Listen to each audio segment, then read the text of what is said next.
Hi, my name's Travis Sinks. I'm one of the pastors here at Calvary Chapel, and I just wanted to encourage you with something that I've been studying and reading through in 1 Thessalonians. In chapter 3, the entire chapter is just about suffering well through tribulations and through trial. And there's three things in particular. I just want to encourage you of some practical steps we can all take together to be able to make it through trials in our own lives, encourage others while they go through trials.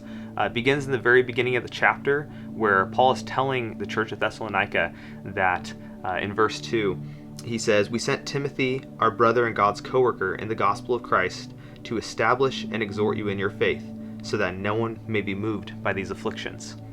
And that's one thing we can all do. We can all be established in our faith. We can all go back to God's word. We can all go back to the foundation, Jesus, the founder and perfecter of our faith.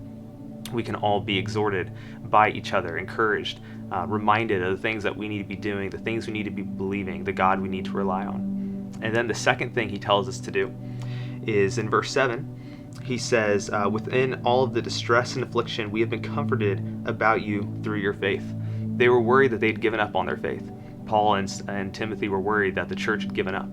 And by hearing the report that they were continuing to be steadfast, they were continuing to trust Jesus, they were encouraged.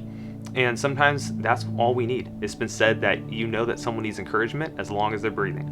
And so you know someone today who I'm sure needs encouragement. You can take the things you believe in, the things you know and trust, and you can give those to others. Other people in our body, other people in your family, even friends or coworkers who don't know Jesus. And so this is one other practical way that you can love others through their trials and tribulations. But then lastly, Paul ends this chapter saying essentially a benediction, a prayer, that he would, that God would strengthen them, that he'd increase their love, that he would establish them in holiness. And that's something we can all do for each other. Jesus even did it for Peter. Right before the cross, he says that, "Peter, Satan desires to sift you like wheat, but I've prayed for you.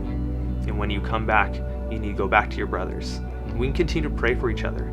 So I encourage all of you to keep going, whether you yourself are in a trial, whether someone you know is going through something difficult, maybe even just a stranger or someone you don't know what's going on in their life.